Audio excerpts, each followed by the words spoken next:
कहते हैं कानकुब्ज देश में अजामिल नाम का एक ब्राह्मण था। एक वैश्या के चक्कर में आकर उसने अपनी धर्म का पालन करने वाली पत्नी को छोड़ दिया था और माताओं धर्म को मानने वाली पत्नी का त्याग करके वो वैश्या के साथ रहता था। इतना बदमाश था कि पूछो मत। लेकिन एक दिन की घटना है कि कुछ संत उसके गांव में आए। अजामिल कहीं बाहर गया था तो कुछ संत आए तो बच्चों को जानते ना कभी कभी मजाक सूझती है। तो बच्चों ने जब संतों ने कहा भिक्षाम देहि, बच्चों ने धीरे से अजामिल वाला घर दिखा दिया। कहा जब मार खाएंगे तो गांव में आना बंद कर दें। जब देखो तब झोला लटका कर मांगने चले भिक्षाम दे, जाइए वही हमारे गांव में सबसे अच्छा आदमी है, वही देगा आपको। संत बेचारे चल पड़े। सोचा सही कह रहे हैं, कभी कभी लोग ऐसे भी गलतियां करते हैं। द्वार पर दस्तक दिया, संयोग से अजामिल नहीं था। उसकी पत्नी निकलती है। उसने कहा अरे संत हमारे द्वार पर, बिना बुलाए कोई भगवान का भक्त आपके द्वार पर अगर आ गया, सोचना कि कितना बड़ा सौभाग्य है। क्योंकि संत का आना कोई सामान्य घटना नहीं है। किसी के घर में चरण रखना कोई सामान्य घटना नहीं है। मां ने कहा मैं इतनी पापनी हूँ, स्त्री ने कहा मैं इतनी पापनी अभागिनी हूं, मैं स्वयं आपको बनाकर नहीं खिला सकती। सामान दे दिया, कहा आप स्वयं बनाकर पाए। संतों ने साधुओं ने स्वयं बनाया और प्रसादी जब पाने लगे देवियों तो उसी समय अजामिल आ गया। क्या देख रहा है, साधु बैठे हैं, भोजन तो कर लिए और करने के बाद ब्राह्मण ने कहा भैया हमारी दक्षिणा कहाँ है। अजामिल ने कहा चुपचाप खड़े हैं, ये कम दक्षिणा मिला क्या? मारे नहीं, ये कम दक्षिणा है। भोजन भी करो और दक्षिणा भी, ब्राह्मण को जिमाओ तो दक्षिणा देनी पड़ती है। अजामिल ने जैसे कहा, उन्होंने कहा कि हमें वो दक्षिणा थोड़ी चाहिए जो दक्षिणा तुम समझ रहे हो, हमें धन दौलत थोड़ी चाहिए। हम आपके यहाँ भोजन किए हैं तो हमारी एक जिम्मेवारी बनती है।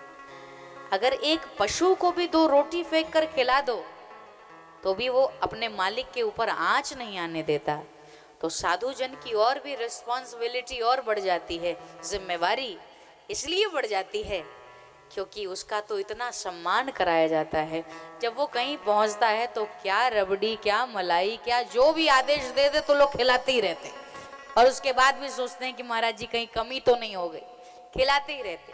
तो क्या ये सब कुछ पाने के बाद भी, प्रेम पाने के बाद भी, क्या वो अपने भक्तों का, अपने भगवान के भक्तों का अनहित सोचेगा? और अगर सोचता है तो सब व्यर्थ है, फिर तो पशु से अच्छा है। लेकिन महात्मा हमेशा अच्छा सोचते हैं। महात्मा ने कहा हमें वो सब दक्षिणा थोड़ी चाहिए। तो क्या चाहिए महाराज? अरे केवल तुम्हारी पत्नी गर्भवती है तो तुम्हारी जो आखिरी संतान होगी उसका नाम नारायण रख दो, और कुछ नहीं चाहिए। बोलो राधे राधे। उसका नाम तुम नारायण रख दो और कुछ भी नहीं चाहिए। उन्होंने कहा ठीक है। अब नारायण नाम रख दिया। आजकल लोग न जाने क्या क्या नाम रख देते हैं माताओं, लेकिन नाम भी सीखो। लोग शॉर्टकट के जमाने में न जाने क्या क्या नाम रख देते हैं, लेकिन नाम भी बहुत सोच समझ के रखना चाहिए। एक ने कहा हमने अपने बच्चे का नाम बहुत अच्छा रखा, एक का गंजन, दूसरे का रंजन, तीसरे का सज्जन। महात्मा ने कहा चुप रहो, चौथे का दंत मंजन रख दे। केवल दूसरों को बोलने में लोग परेशान है, अपनी ओर ध्यान नहीं देते। नाम अच्छा रखिए जिसका कोई अर्थ है, जिसका कोई अर्थ नहीं ऐसा नाम नहीं होना चाहिए। तो नारायण नाम रख दिया। अब दिन भर नारायण पानी लाओ, नारायण इधर मत जाओ, नारायण उधर, दिन भर ये कहते कहते 108 जाप तो हो ही जाता था। और एक दिन की घटना ये है कि जब यम के दूत आते थे ना, आए लेकर जाने वाले हैं यमराज के यहाँ इस दुष्ट अजामिल को, लेकिन जैसे ही इसको पकड़ा इसने जोर से चिल्लाया नारायण मेरी रक्षा करो, क्योंकि दूर इसका बच्चा खेल रहा था। इसने अपने बच्चे को चिल्लाया नारायण मेरी रक्षा करो, और इधर यम के दूतों को मारने के लिए विष्णु नारायण के दूत वहां पर पधार गए और यम के दूतों को मार मार के वहां से भगा दिया। और जब भगा दिया इनकी रक्षा हुई।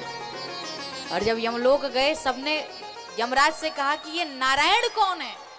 केवल नारायण कहने से जो खौलती हुई कड़ाई थी वो ठंडी पड़ गई, पूरा वातावरण बदल गया। सब जितने लोगों के कान में नारायण आए वो तर तर के जाने लगे विष्णु लोग। धीरे से यमराज ने कहा अरे तुम क्या बोल रहे हो, यहाँ पे ये नाम नहीं लिया जा सकता। क्यों? बोले यहाँ पर किसको लाना है वो भी लिख लो जरा हमारे पास। जिह्वान वक्ति भगवत गुण नाम ध्येयम् चेतस्न स्मरति तत्चरणारविंदम। जिह्वान वक्ति भगवत गुण नाम ध्येयम्। अरे जिसकी जिह्वा एक बार भी भगवान का नाम न ले उस आदमी को पकड़ कर ले आना। जिसके यहाँ तुलसी की पूजा ना होती हो, जिसके यहाँ प्रभु की मूर्ति विराजमान, और जो भगवान का नाम नहीं लेते उसको पकड़ कर लाना, और जिसके यहाँ भगवान का नाम लिया जाता हो ना उसको पकड़ कर लाने की जरूरत नहीं। तो ये कथा हमें और आपको इस ओर इशारा कर रही है कि जब अजामिल जैसा पापी तर सकता है तो क्या हम और आप नहीं तर सकते। इसीलिए जितना मौका मिले खूब नारायण का नाम लो।